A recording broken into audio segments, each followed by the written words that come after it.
और जो लोग भी ये कहते हैं कि मतलब मैंने बहुत लोगों को सुना ये बातें कहते हुए, बहुत सी बातें नेगेटिव, तो मैं चमचागिरी एंड ऑल सारी फाइन। सो इवन इफ अगर चमचागिरी भी अगर आप लोग समझ रहे हो तो इट्स बेटर ना,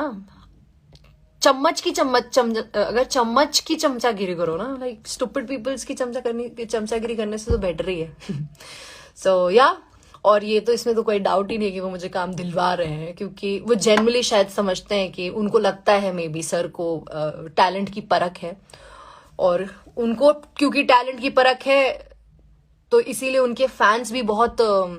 इंटेलिजेंट है, स्मार्ट हैं, उन्हें भी टैलेंट की परख है, और उनके फैंस ने भी मुझे उतना ही प्यार दिया, उतना ही सपोर्ट किया जितना कि सर ने डिजर्व करती हूँ मैं कि नहीं। ये चीज़ तो मैं अब तक नहीं जान पाई हूँ, बट ट्रस्ट भी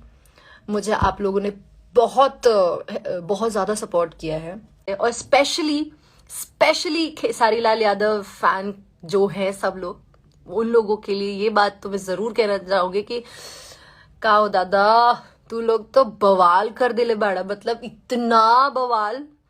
you people are insane, like या फर्स्ट नंबर पे लेकर आओ। अभी फ्रिज में रखा पुराना खाना भी हटाया जाता है, नया खाना खाओ, नया खाना खाओ, पुराना हटाओ, जब पुराना जाएगा तभी तो नया आएगा वाला सिस्टम करो, और नंबर 1 ट्रेंडिंग पे लेकर आइए। Thank you, I love you all, and आप लोगों का प्यार इतना ज़्यादा पाके में बहुत ज़्यादा मतलब अच्छा लगता है। Thank you so much.